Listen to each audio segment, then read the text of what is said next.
आइए।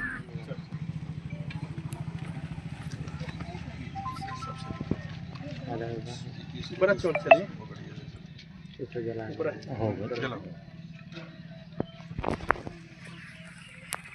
वीडियो कर लीजिएगा। यही रख देते हैं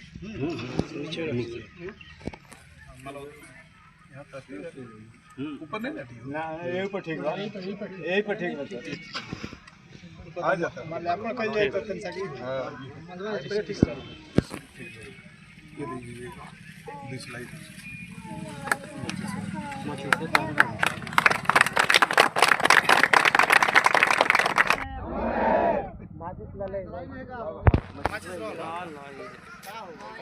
बाबा साहब भीमराव अंबेडकर जी अमर रहे।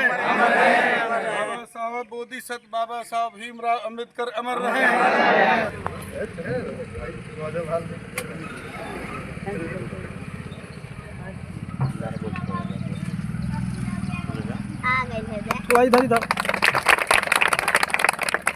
बाबा साहब अम्बेडकर अमर रहे। बाबा साहब अम्बेडकर अमर रहे। खूबसूरत बिहार न्यूज में आपका स्वागत है। आज हम आए हैं विधा प्रखंड के विनय में, जहां मानव में महामानव, पुरुषों में महापुरुष, भारत रत्न बाबा साहब भीमराव अंबेडकर का जयंती धूमधाम से मनाई गई। और हमारे साथ पूर्व मंत्री बड़े भाई राजेश सिंह जी यहाँ पर उपस्थित हैं, धूमधाम से मनाए। और पूछना चाहेंगे कि आपने बहुत अच्छे जयंती मनाए, क्या कहना चाहेंगे?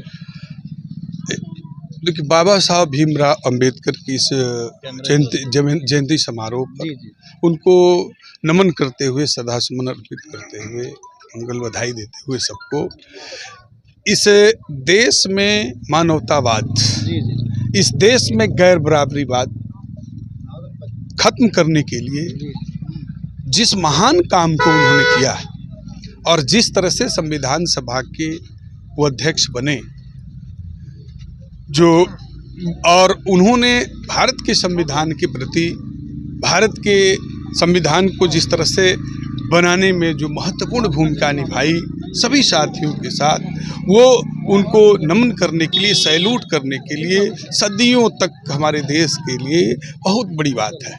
बाबा साहब बोधिसत्व भीमराव अंबेडकर जी ने, उनके साथ बड़ी दिक्कतें आई, विभिन्न परिस्थितियों में आया।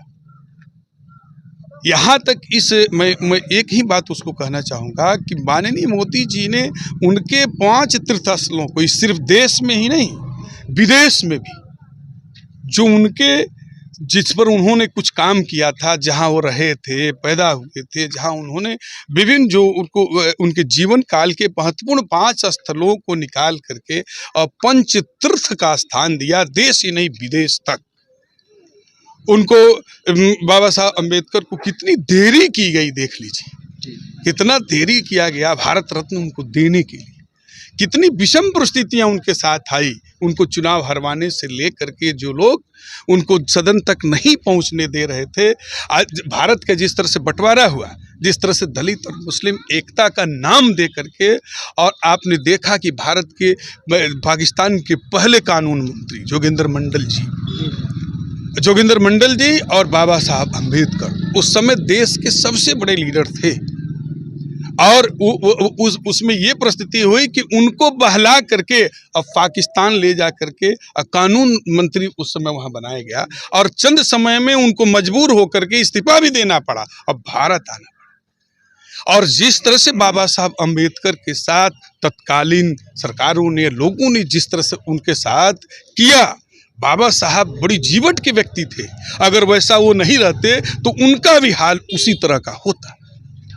और किस तरह से उन्होंने भारत के बहुत सारे उनके ऊपर दबाव बना कि दूसरे धर्मों को अपना लीजिए, लेकिन उन्होंने भारत की पृष्ठभूमि के ही धर्म को अपनाया और भारत को एकता के सूत्र में बांधने का, भारत को आगे बढ़ाने में जो उनकी भूमिका है, उसके लिए सदियों तक हम सब उनको सैल्यूट करते हैं। और मैं मोदी जी को भी बहुत सैल्यूट करना चाहता हूँ, आभार व्यक्त करना चाहता हूँ कि मेरी पार्टी ने भी प्रबंध किया है कि जहाँ जहाँ किसी भी बूथ पर किसी भी प्रखंड के अंदर जो भी स्थल है उस पर कल एक दिन दीप जलाने से लेकर के आज उस पर माल्यार्पण करके उनके प्रति नमन करने के लिए, वंदन करने के लिए, अभिनंदन करने के लिए, उनके द्वारा बताए रास्ते पर चलने के लिए सब ये प्रबंध किया गया है। इसी क्रम में हम लोग यहाँ विधायक जी, हम लोग 21वीं सदी में जी रहे हैं और इस सदी में और बाबा साहब की मूर्ति टूटे तो हम लोगों के लिए बहुत दुख की बात है। लखनऊ में कुछ अराजक तत्वों ने बाबा साहब की मूर्ति तोड़ दी है, इस पर आपका क्या कहना है?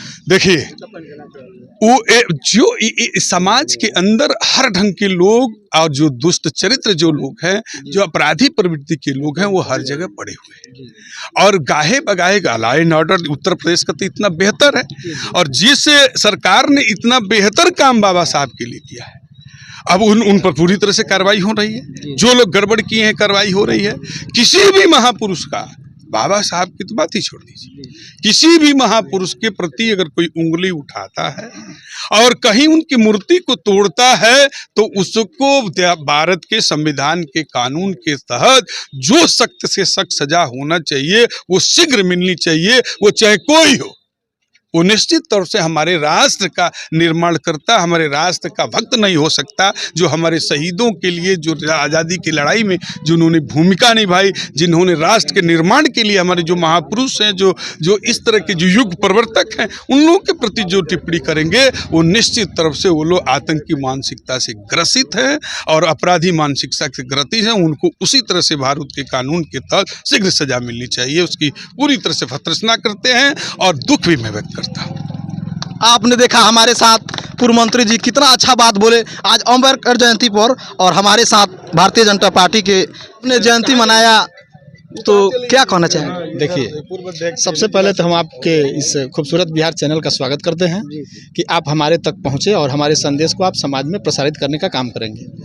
सबसे पहले तो भाई साहब, मैं एक भारतीय जनता पार्टी का सिपाही हूं और जिला संगठन में मुझे जिला मंत्री का दायित्व मिला है और भारतीय जनता पार्टी की तरफ से हम सभी कार्यकर्ताओं को एक संदेश दिया गया है, दायित्व सुपुर्द किया गया है कि आपको प्रत्येक बूथ पर जाके और इस समाज को, इस देश को एक सूत्र में पिरोने का जिन्होंने काम किया, हम उनकी जन्म जयंती को बड़े धूमधाम से हम मनावें और समाज में यह संदेश दें कि हमारे बाबा साहब की क्या ख्याति रही है, क्या कृति रही है हमारे भारतीय संविधान के निर्माण करने में, हम उनको जन जन तक पहुँचावें, यही हमको कहना था।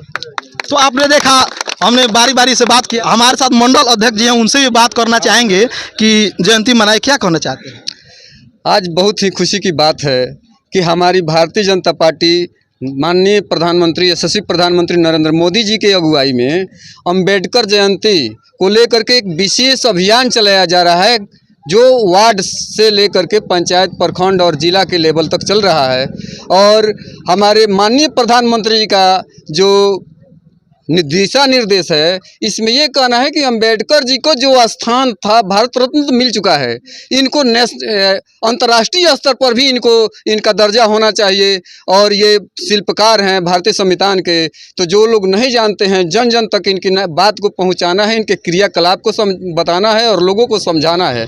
और इसीलिए हम लोग अपने अपने जगह से जितने भी भारतीय जनता पार्टी के कार्यकर्ता हैं यहाँ पर पहुँचे हुए हैं और हम आज धन्यवाद देते हैं जिन्होंने हमारे संविधान को रच करके एकता और अखंडता के प्रतीक हम लोगों को बनाया, हमारे राष्ट्र का निर्माण किया। ऐसे अंबेडकर जी को हमारा सतत नमन है, धन्यवाद है। जय। तो आपने देखा, हमने बारी बारी से सभी लोगों से बात किया। बाकी इस खबर के बारे में आप क्या सोचते हैं कमेंट करके जरूर बताइएगा। आप देखते रहिए खूबसूरत बिहार न्यूज़, तब तक के लिए धन्यवाद।